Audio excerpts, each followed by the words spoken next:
pause. A calm before the storm. A storm that would eventually slam us. I wasn't ready.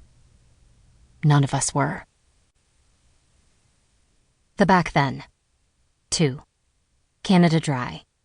August 21st. 3 months post-outbreak. We tried. More and more, over the radio, speaking to people. An infection-free zone was a reality. We just had to find it. Like a hamster in a wheel, we spun through different phases of emotions on our journey to see the wonderful, undead-free world of Canada. Repeating the emotions every step of the way. Hope, fear, happiness, despair, repeat. When we arrived, Canada was, from what we saw, infection-free. The closer we got, the less infected we saw. It was evident they also couldn't take chances, and I believed they thought a lot through. Things that never crossed my mind, like children without families. They had an orphan program, which was great, until it affected us and they took one of our own. Billy. Billy's parents had been killed, so we took responsibility for him, but it didn't matter. We were informed, like a lost and found object, that if no family crossed over from the United States and claimed him, we could have him back after 30 days. That was warning 1. They were strict with rules that really made sense. Harsh rules that I agreed with until they applied to us. No bites. No exceptions. To conceal them was a death sentence, even if the bite mark had never caused an infection. Such was the case with Corbin. He and his son Sawyer were part of our group. They joined us not long after the outbreak, traveling with 2 others. They, too, came with Lev, Katie, and me to check out Canada while the others stayed behind, waiting for a newborn infant to get strong. Corbin had been bitten months before. His wound had healed, and, like Katie, he never turned. Unlike Katie, though, he still got sick. He just beat it. Why wouldn't the health officials in Canada want him? He, along with my daughter, could be the cure, or a means to stop it.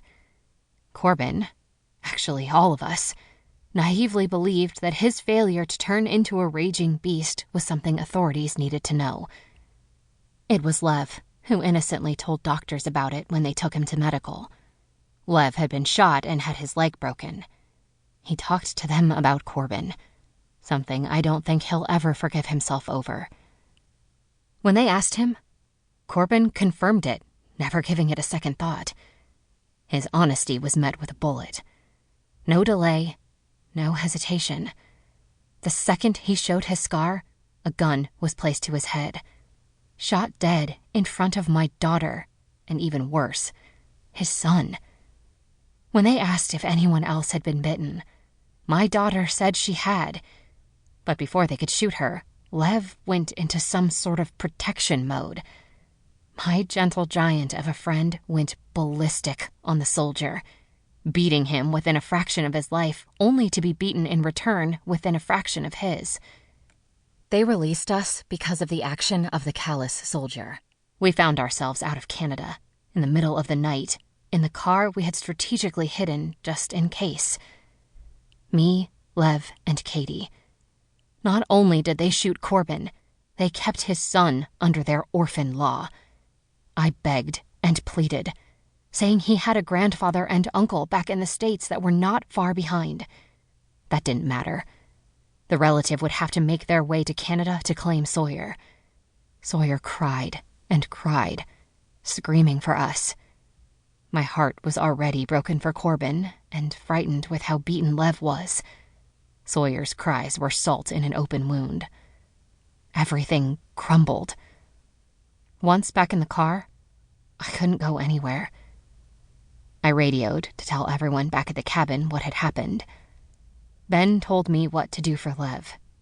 It was very little and seemed hopeless. His head was bleeding and he coughed up blood. He could barely keep consciousness. Ben offered to send Fleck to help, but I declined. I would head out at first light. That was